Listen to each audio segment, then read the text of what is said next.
Hi, Steve from Wandsworth Physiotherapy and Osteopathy. So back pain is the most common thing that we treat here at the clinic, and one of the questions I get asked quite a lot is people coming in saying they've got a slip disc or have they got a slip disc, and does this mean they're going to need surgery? And most of the time the answer is no.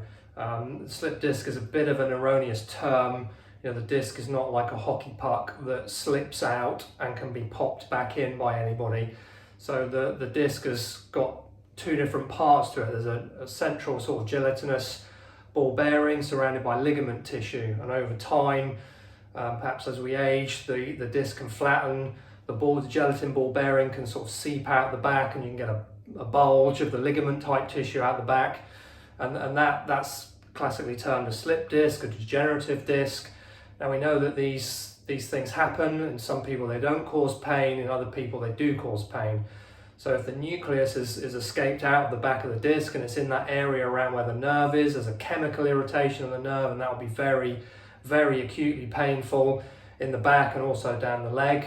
And perhaps if the bulge is touching on the nerve, again, that can irritate the nerve and it might block the information through the nerve, creating pins and needles or numbness. A lot of the time these things just settle down of their own accord, but also with treatment we can try and speed these things up a little bit and give particular exercises, for example, give some treatment, give some advice on posture and movement and workstation setup. And a lot of the time that's all that needs to be done, and just give it time and these things settle down.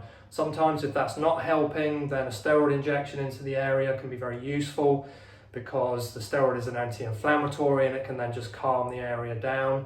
It's not unusual for these irritations to sometimes take 2 or 3 months, sometimes even a little bit longer. In very few cases that surgery is required, and one of the reasons why surgery would be required is if the disc bulge is pushing onto nerves that control bowel and bladder function. This is called Cauda-Equina syndrome.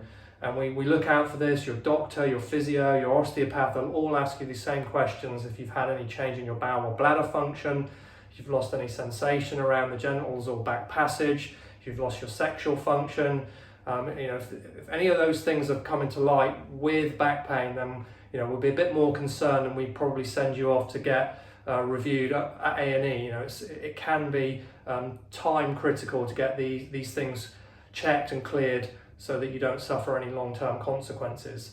So in answer to the question that I get asked a lot, if you've got a slip disc and do you need surgery, the answer is no most of the time.